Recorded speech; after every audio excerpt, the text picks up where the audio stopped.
Hey guys, what's up? So, I actually purchased a new gun. So, not too long ago, I had purchased a Bison, an S&T Bison, one of those like PP-19s. It's the like AK looking gun with a drum magazine on the bottom, like the handguard. It acts as a handguard. Um, and I HPA'd it with a Polar Star F1, and I ended up selling the Polar Star F1. I took it out and just sold it because I never saw myself using that gun. The magazines are bulky. It's hard to find magazine pouches for them. The feeding on them are pretty dang bad. Their high caps hold like 1,000 rounds, but the feeding mechanism is trash. And I even had a mid cap, and it just like wouldn't feed heavier weight BBs, like 2.5s and 3s. It just wouldn't feed very well. So I kind of gave up on that project and sold the engine. I still have the body and everything. I might do something with that later on. But I ended up just purchasing this AK. I actually got it from QS Airsoft. So he gave me one of his patches, which is cool. I purchased this from him for $160. It included the grip here. It has a SHS high torque motor in it. It was brand new. That's the only upgrade inside of the gun. And then I also got 3 of these waffle high caps and the one high cap that is included with the gun. I bought that for $160. Now, when I got the gun, when I purchased it, I thought it was going to have a metal body. Turns out when I got it, it's actually a plastic body. Now, it's no fault of the person that sold it to me, because I just assumed that it was metal. And the reason why I assumed that is because I bought it for $160. I thought they were pretty expensive around that price because I didn't look it up. But I looked it up just a few days ago, and these retail for $100. Now, they say, e-bike says it's on sale, so I think the original price was like $120, $130, but you can't always believe that, you know, the numbers that they have on there. So, but right now on eBay they are only $100. So I kind of feel like, dang, I didn't really get as good of a deal as I thought. But it's still not a bad deal because there's a $30 motor in here, and about $50 worth of high caps, plus the one that came with it.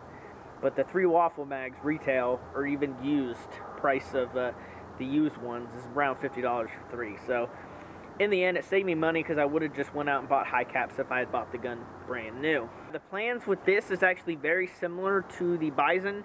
I am going to HPA this. I have not decided what engine.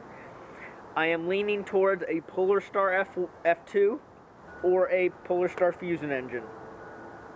I can get a brand new Polar Star F2 from a local field that is a dealer in Polar Star, and I can get it for $375 brand new there, an AK version. So I'm highly considering that, or I'm trying to find a used Fusion engine that I can buy for like $300, and then put a red nozzle, red poppet, and S2 banjo in there for efficiency, you know, so that it's going to be as efficient as an F2, and be around the same price point. But if I were to get a Fusion engine and it's going to cost more than $375, I would just rather buy a brand new F2 from my local field for $375. That is a great price. Retail, they're like $425. So I can get a really good deal there. So that's the plan for this.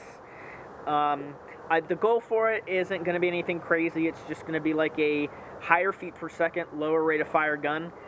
I'm just going to leave it as that. It's going to be like one of those guns that carries a lot of energy. I'm going to use fairly heavyweight BBs. So yeah, let's talk about the gun itself. Starting from the back, unfortunately, it is not rear-wired. Now, there aren't a whole lot of rear-wired AKs. You get them in some of the full stock versions, but nowadays, they're trying to make more room up here for companies to make different batteries to fit these. I just prefer the stock. I mean, if it was back here, it would be easier for an FCU back there also when I do HPA this. But I think the FCU and the wires and everything, whether a Fusion engine or a F2, will fit up here. But worst case, when I pull this gearbox out of the low receiver and see that I can route the wires back here, I'm just going to straight rear wire it.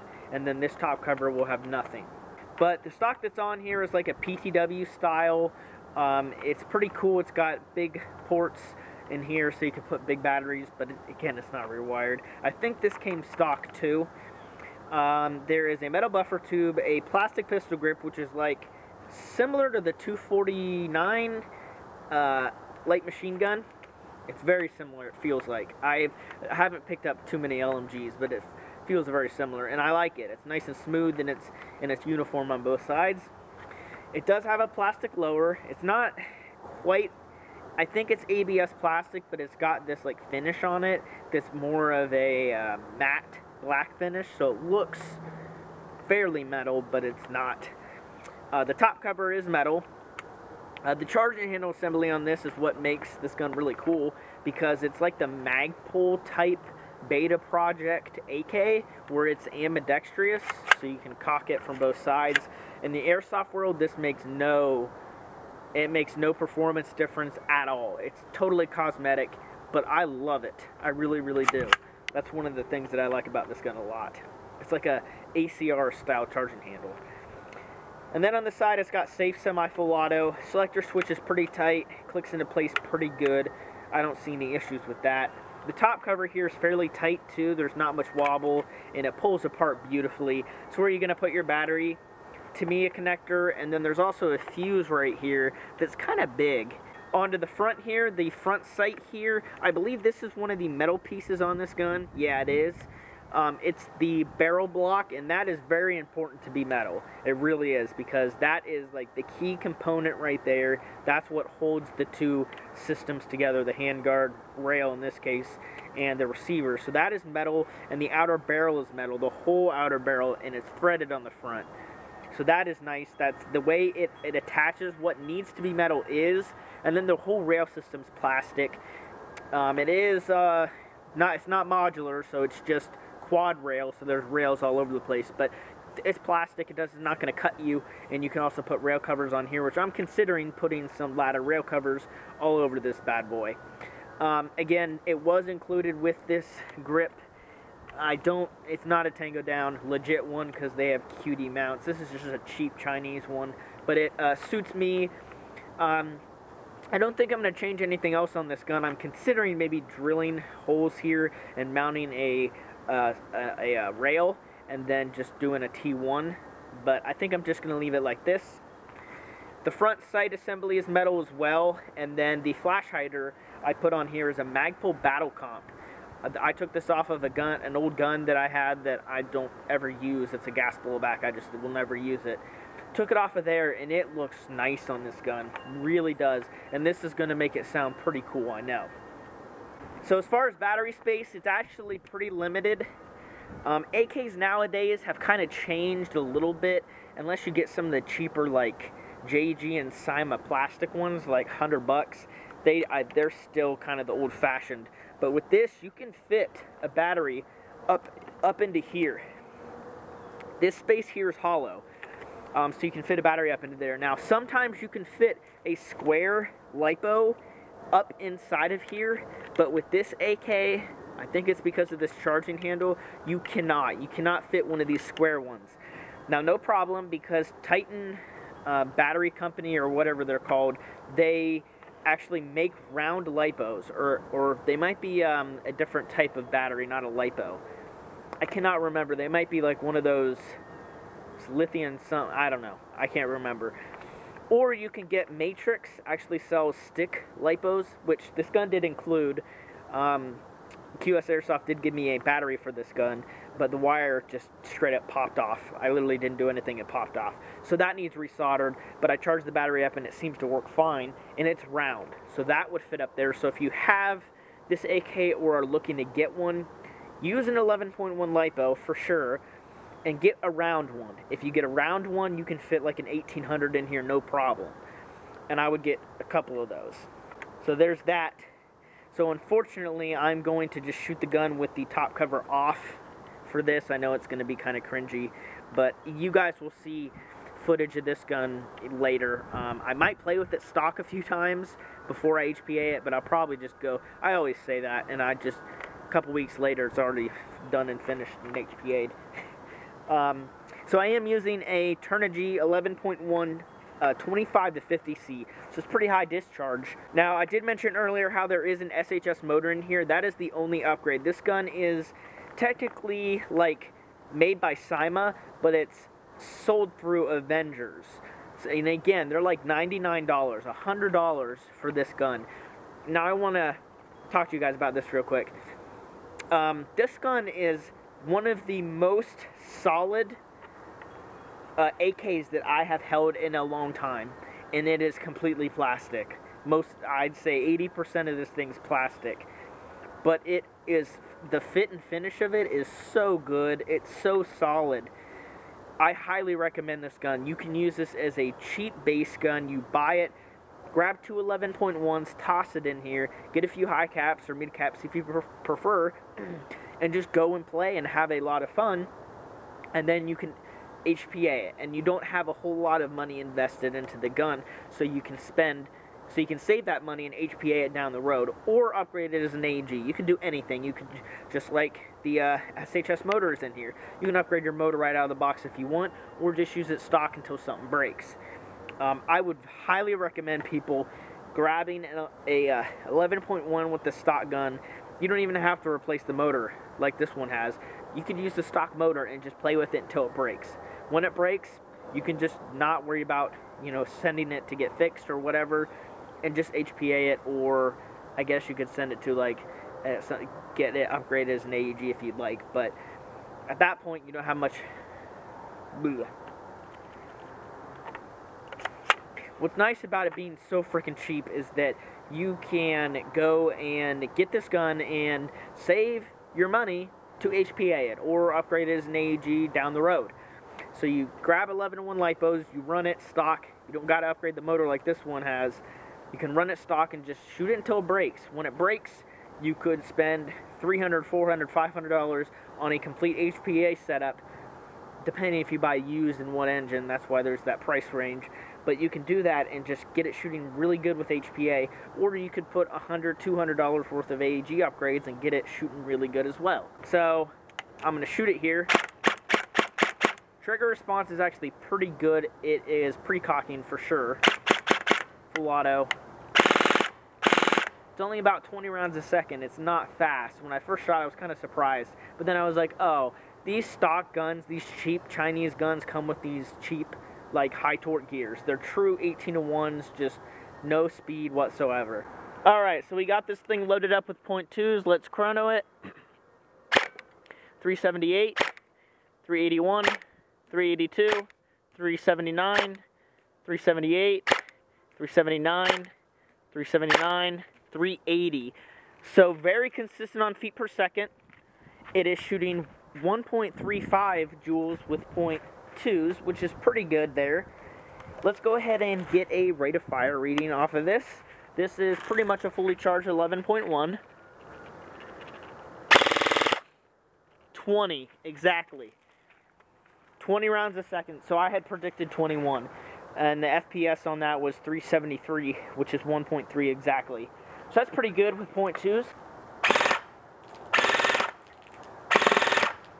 Now, I do have it overhopped with .2s because I'm going to be using 2.5s most likely. I don't know if the hop-up unit stock can hop .3s. Now that I'm shooting it here, I think 2.5s will be what I'll have to use.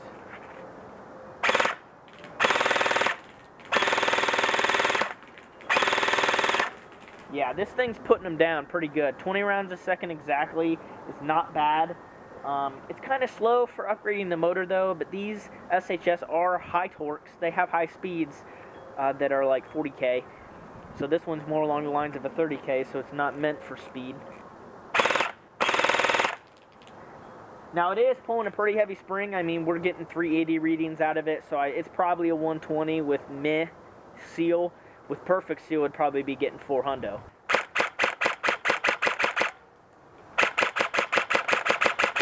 But I can shoot this pretty quick, really.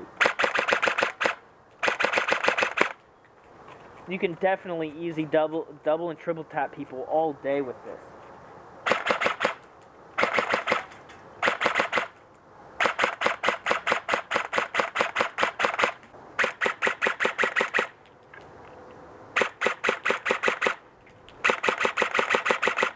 So I'm using 2.5s right now, and I will say the hop up is all the way up, and it is kind of under hopping a little bit. Now when I mean a little bit, it's like kind of flatlined, and then 130 feet it starts to drop. So it's pretty flatlined, but you guys know me, I like overhop. So it's not shooting the way that I would want to. So if I would play with this gun as it is, I'd use .2s, maybe 2.5s, then just have to aim up at range. But if it's shooting the same way as an HPA, I'm not gonna deal with that. I'm going to change the bucking and the hop up nub out so that it adds more hop.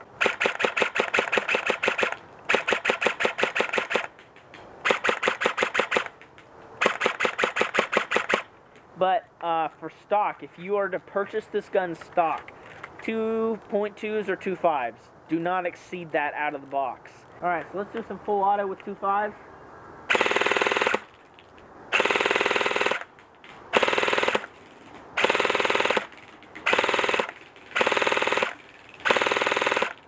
Man, this thing shoots really, really well.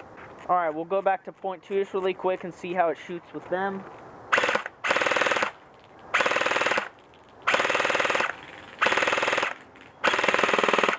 Yeah, a little bit more hop out of it because the BBs are lighter, so the BBs are going a little bit further, but it's just a little bit less consistent. But yeah, definitely, you get this out of the box, you'll be able to use pretty light BBs, 2s and 2.5s. As far as range, in general, .2s, I'd say 180 feet, easy, like really, really 180 feet. Same thing with .25s, 2s. It shoots about the same distance, about the same consistency, really.